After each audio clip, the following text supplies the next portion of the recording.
வச்சு வடிவ கௌசல்யாவையும் ராமநாதன் நச்சினாவையும் வச்சு விளங்கப்படுத்தி இருக்கிறேன். அப்ப ராமநாதன் நச்சினாட்ட நான் ஒரே ஒரு கேள்வி கேட்கிறேன். நீங்கள் இவ்வளவு விவரமான நீங்கள் பாராளுமன்றத்தில் இந்த பட்ஜெட்டுக்கு எல்லாம் புத்தகம் படிச்சு விளங்கப்படுத்துறீங்க. இந்த ஒவ்வொரு டிசிசி மீட்டிங்க போய் ஒவ்வொரு அதிகாரியும் கேள்வி கேட்கறீங்க. உங்களுக்கு தெரியாத இந்த ஒரு சின்ன விஷயம் போம் நிரப்புறது எப்படி, ஆக்கள் காசு கட்டிடுறது எப்படி, உங்களுக்கு வடிவா செய்ய முடியும். 4 நாளைக்கு முந்தைய உங்களுக்கு இந்த விவரம் எல்லாம் தெரிஞ்சிருக்கு. அப்ப உங்களை கூப்பிட்டீங்களா? நாங்க உங்களை நம்பி நின்ற வேட்பாளர்களை கூப்பிட்டீங்களா? கூப்பிடல, திட்டமிட்டு ரிஜெக்ட் பண்ணி இருக்கிறீங்க வெளியாமத்தை. நான் அப்படித்தான் சொல்றேன். நான் இன்றைக்கு வந்தது இந்த மக்கள் இவரை நம்பி இருக்கிற மக்கள். நான் எனக்கு 2 வாய்ப்பு கிடைச்சது. நான் அதை விட்டுட்டு இங்க வந்து இவையோட நின்றதுண்டா இந்த ஊர்ல இருக்கிற மக்கள் சொன்ன காரணம் ராமநாதன் நச்சினார் தான் மாகாண சபையில பெருவாரக்கா நீங்க இவரோட நின்னுங்க, உங்களுக்கு நான் ஓட்டு போடுவேன். அப்ப ஒவ்வொரு குடும்பத்திலும் 20 ஓட்டு நான் மக்கள் சொல்றதான் கேட்டு வந்தேன். ஆனா இன்றைக்கு அந்த மக்களை நீங்க ஏமாத்துறீங்க. நீங்க ஏமாத்த நாங்கள் நான் ஏமாந்துட்டேன். பரவாயில்ல, அந்த மக்களை ஏமாற விடக்கூடாதுக்காக தான் நான் இந்த வந்திருக்கிறேன். சரியோ, நான் அவ்வளவு அவங்களை ஏமாத்தி போட்டீங்க. நீங்க அவ்வளவு உங்களுக்கு ஒரு போன் நிரப்புறது இல்ல, உடனே கூப்பிட்டு எங்களை கதைச்சு வடிவாத நிரப்பி சரி டைம் பார்த்தாண்டா இல்ல உங்களுக்கு பேட்டி கொடுக்கறதுக்கு அவ்வளவு டைம். ஒவ்வொரு நாளும் வந்து 2 பேட்டு பேட்டி கொடுக்கறதுக்கு எடுக்கிற டைம் எங்களை கூப்பிட்டு கதைச்சு ஒரு போன் நிரப்புறதுக்கு எடுத்திருக்கலாம். முதல் அனுபவம் சொல்லி தட்டி கலைக்கிறீங்க. ரிஜெக்ட் சிம்பிளா சொல்லிட்டு போறீங்க. உங்களுக்கு இந்த தேர்தல் முக்கியம் இல்ல. ஆனா உங்களுக்கு கிராமங்கள் மட்டங்கள்ல இருக்கிற உங்களுக்கு இது முக்கியமான தேர்தல்.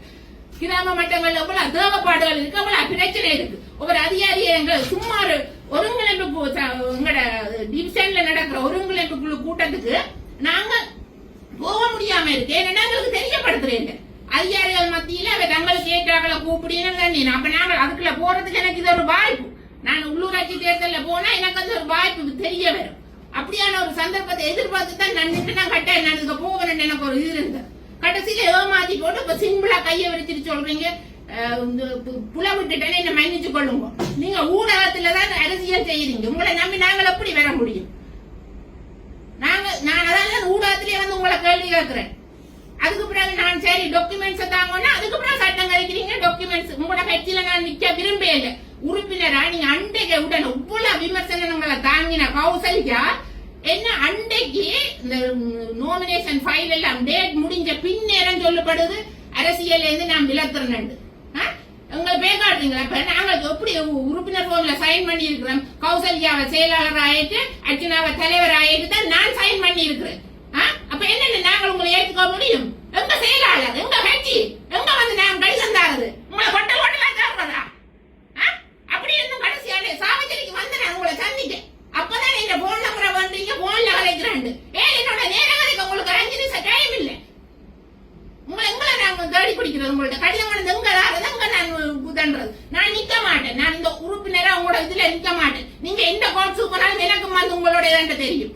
ரைட்டா? நான் கேஸ் போட்டுட்டு தான் வந்திருக்கேன். உங்கள்ட்ட கேஸ் போட்டு இந்த காசு 5000 நான் வேண்டிட்டேன். இப்படி எல்லாரும் ஆதங்கத்தோட தான் இருக்கிறேன். வேற திட்டிக் கொண்டு எங்களோட வெளியாமத்துல அவ்வளவு பேர் முகமாற்றப்பட்டிருக்கோம். ஆனா வெளியினம் இல்லை. ஏனென்றா அவைய எல்லாம் கஷ்டப்பட்ட மக்கள், அன்றாட முளைச்சி சாப்பிடுற மக்கள், ஊருக்கு இருக்கிறவைய நம்பாம நாங்கள் இவரை நம்பினது நாங்க செய்த பிள்ளை. சரி, எங்களோட இருக்கிற மக்கள், எங்களோட இருக்கிற வேட்பாளர், எங்களோட இருக்கிற கட்சிகளை நாங்க நம்பாம உங்களை நம்பி ஏமாந்துட்டோம். ஆனா இது எனக்கு ஒரு படிப்பின எங்களோட மக்களுக்கும் இது ஒரு விழிப்புணர்வு வரணும் மட்டத்துக்காக தான் நான் வந்திருக்கிறேன். எல்லா மக்களும் இது ஒரு இதாண்டி போட்டு என்ன செய்யணும்டா, நீங்க இவர் சொல்றது ஓட்டு போடாதீங்க, இவரை நம்பி ஓட்டு போடாதீங்க. 2 தேர்தல் இவர் ஒரு தலைமத்துவம்டா எப்படி இருக்கணும்? பாராளுமன்றத்துல நீ 10 பேர் என்ன 10 பேரை தலைத்துவத்தை நடத்த முடியாத நீ வந்து எப்படி ஒரு கட்சியை நடத்துவாய்? உள்ளூராட்சி தேர்தல்ல உனக்கு ஒரு தலைமத்துவத்துக்கு கீழே கட்டுப்பட்டு நாங்க சின்ன தம்பி என்றாலும் அவற்றை சொல்லு கேட்டு நான் இருந்தேனா? தலைமத்துவத்துக்கு கட்டுப்பட்டு தான் நாங்கள் இருந்தனாங்க. ஆனா நீங்க அந்த தலைமத்துவத்துக்கு சரியா செய்யறீங்களா? உங்களை நம்பி எப்படி நாட்டை ஒப்படைக்க முடியும்? உங்கள்கிட்ட தலைமத்துவம் என்னன்னு தெரிஞ்சுக்கோங்க. யூடியூப்ல செய்யறது இல்ல தலைமத்துவம். நேரடியா வந்து மக்கள்கிட்ட ரங்கியவ வேலை செய்யணுமோ அவைதான். உள்ளூராட்சி தேர்தல் இது வந்து அரசியல் இல்லை. இது வந்து கிராமங்களுக்குள்ள நாங்கள் கட்டுற இந்த வரிய பணத்தை எங்களுக்கு திருப்பி வர போகுது. அதை நாங்கள் எங்கட ஊருக்கு அடிபட்டு வேண்டி கொடுக்கறது தான் இந்த உள்ளூராட்சி தேர்தல். ரைட்? அப்ப அதால நாங்கள் வந்து மற்ற கட்சி அழைக்கி போட சொல்லி நிறைவேற்றி சொன்னா மக்களை தயவு செய்து நான் உங்களை கும்பிட்டு கேட்கிறேன். இவர் சொல்ற எந்த கட்சியை நீங்கள் ஆதரிக்க வேண்டாம். உங்களோட ஊருக்கு யார் நல்லது செய்வினம் சமூக நிலையத்தை யார் கொண்டு நடத்தினோம், ஒரு அமைப்புகள் யார் சரியா செய்யணும், எங்களுக்கு அடிபட்ட யார் காசு பண்ணி தெரிவினோம், அப்படியானவே நீங்க போடுங்க, கட்சி பார்க்காதீங்க. ரைட்டா? நானும் அந்த கட்சி நீங்க மாறாதீங்க. இவர் சொல்றாரு, இவர் சொல்லி போட்டு இன்றைக்கு ஒரு கட்சியை சொல்வார், நாளைக்கு ஒரு கட்சியை சொல்வார். நாங்கள் முட்டாளா இருக்கிறோம். எங்களை முட்டாளாய் கொண்டு இவன் வெளிநாட்டுல காசுலயே அந்த பணம் பண்ற, ஆனா எங்களுக்கு வாய்ஸ் மெசேஜ் அனுப்பி அவசரம் காசு போடுவோம். எங்கட தொகுதியில இருந்து அந்த தம்பி 40,000 இது காசு போட்டிருக்கிறேன். ஒவ்வொரு தொகுதியில இருந்து கொடுத்திருக்கிறேன் காசு.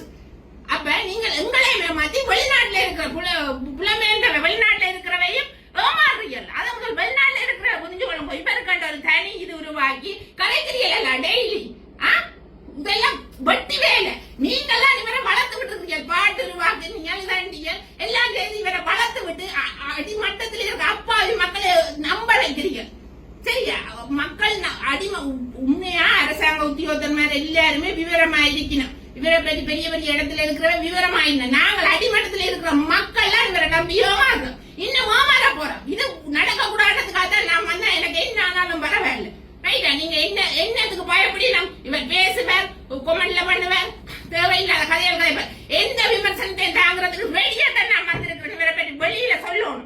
கடைசி வரை நம்மா எங்க மக்களே இருந்து சில மணி நேரங்களில் வெளியில் வந்து நாடாளுமன்ற தாக்கல் செய்தவர் சிறப்பாக செய்தவர். ஆனால் உள்ளூராட்சி மன்ற தேர்தலுக்கு நீண்ட காலம் இருந்தது. அதை ஏன் இவ்வாறான ஒரு மொழிமுறையில தவறான வேட்புமனு தாக்கல் செய்யப்பட்டது? எனக்கும் வந்தது ஏனென்றா இவருக்கு 4 இருந்தது. 4 நாள் சரியாங்க பட்ஜெட் இதுல நின்றவர். அதால இவருக்கு அங்க டைம் இல்லையான்னு 4 நாளைக்கு முன்னே வந்துட்டார். கொழும்புல இருந்து வந்தவர் வந்தாங்க. காசு கட்ட போன இடத்துல இல்லன்னு சொன்ன. இவருக்கு என்னடான்னா மாகாண சபையை பிடிக்கணும். மற்றது இவற்ற வாக்கு வந்து தென்மராட்சியில இவருக்கு நின்றா காணும், மற்ற வடமராட்சியை தக்க வச்சா காணும். வெளியாமத்தை இவர் கண்டுகொள்ள திட்டமிட்டு நிராகரிக்கப்பட்டிருக்கு. நான் சொல்றேன், அடிச்சு சொல்றேன், இது திட்டமிட்டு நிராகரிக்கப்பட்டிருக்கு. இவர் யூடியூப்ல எல்லாம் சொல்றேன், இரவிரவா ஓடி திணிந்து சைன் வாங்கினா எல்லாம் போய் சுத்த போய். நான் ஒவ்வொரு யூடியூப்பையும் பார்க்க எனக்கு விளங்குது. போய் ஆக்கள் பற்றாக்குறை இருக்கு. ரிஜெக்ட் முழுத்தலும் போய் சொல்றேன். அதிகாரிகள் மீது குற்றச்சாட்டுகளை சுமத்தி கொண்டிருக்கின்றார் நாடாளுமன்ற உறுப்பினர். நீங்கள் கூறுவதை பார்த்தால் அது வகையான ஒரு குற்றச்சாட்டுகளா இருக்கு. குற்றச்சாட்டுல தன்னை பிரபலப்படுத்தி கொண்டிருக்கணும்ன்றதுக்காக தான் நான் சொல்லி கொண்டிருக்கிறேன். நீ சரி அவையில குற்றம் சாட்டுற, அதை நிரூபிக்கிறியா, அதை செய்யறியா? இல்ல, ஒண்ணுமே அதை சரி செய்யற மாதிரி இல்ல. நெடுகளும் அந்த இதுல இருக்கணும்ன்றதுக்காக ஊடகத்துல மக்களை இதண்டோணும்ன்றதுக்காக அதையே சொல்லிக் கொண்டிருக்கிறேன். அதுக்கு ஒரு டைம் கொடுக்கணும். அது சரியா செய்தவையாண்டு பார்த்து போடுறியா? ஏன் இவ்வளவு விவரமான அர்ஜுனா இந்த பாராளுமன்ற தேர்தலில் ரிஜெக்ட் பண்ணதுக்கான லெட்டர் தந்திருக்கணும். அது எங்களுக்கு காட்டினவரா?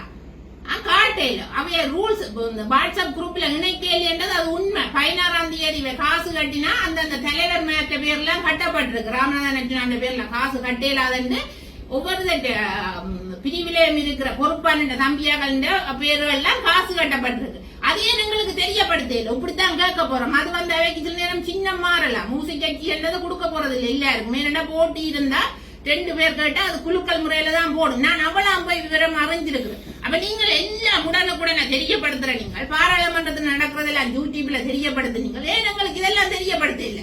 போன் நிரப்பினதும் காசு பண்றது மட்டும்தான் எங்களுக்கு மெசேஜ்ல போடப்பட்டிருக்கு.